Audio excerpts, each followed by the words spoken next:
October is Breast Cancer Awareness Month, a time to show support for everyone affected by breast cancer and a time to educate ourselves. With us is Dr. Pahe to share some facts about breast cancer on PS Kenya Health Charts. Welcome, Dr. Pahe. Thank you, Stella. To kick us off, what is breast cancer and how does it develop? Okay, thank you, Stella. That's such a good question. So breast cancer refers to an abnormal growth of cells that's happening in the breast tissue. And this can actually happen to both men and women. But typically, breast cancer is much more commoner in women than it is in men.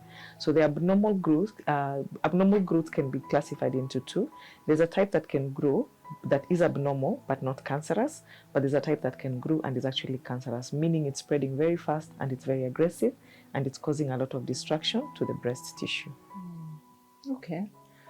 So what are some risk factors for breast cancer? And are there any lifestyle changes that can help us reduce these risks? Absolutely. So generally, breast cancer is thought to have a mixture of a genetic predisposition and combining with some lifestyle risks that can make someone at risk to actually getting the cancer. So in terms of lifestyle risks, one of the highest risks is actually smoking, cigarette smoking.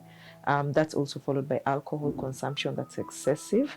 And then physical inactivity as well is thought to cause a buildup of hormones, and the inactivity can just predispose someone to a particular types of cancer. And then some dietary indiscretions as well are all thought to play together to lead to breast cancer.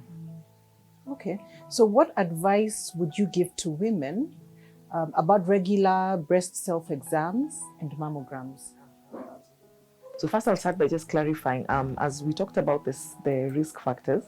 So in order to make sure that a woman reduces her risk of getting breast cancer, it's then very important to make sure that a woman watches her diet, eats foods that are fresh, foods that are whole, drinks a lot of water during the day, avoids cigarette smoking, avoids excessive alcohol consumption, and then also maintains regular exercise, at least 150 minutes of moderate to intense exercise per week. And then in terms of this particular month, I think awareness is the beginning of everybody being able to access health services. When it comes to cancers generally, doctors prefer to diagnose them as early as possible. So one of the things that Breast Cancer Awareness Month helps us really to do is to increase awareness so that every woman can potentially begin to think about how to reduce their risk, how to make sure that they're accessing regular checkups. So in this particular month, we really want to encourage women everywhere, women who are listening to us, to visit health facilities to have a breast exam.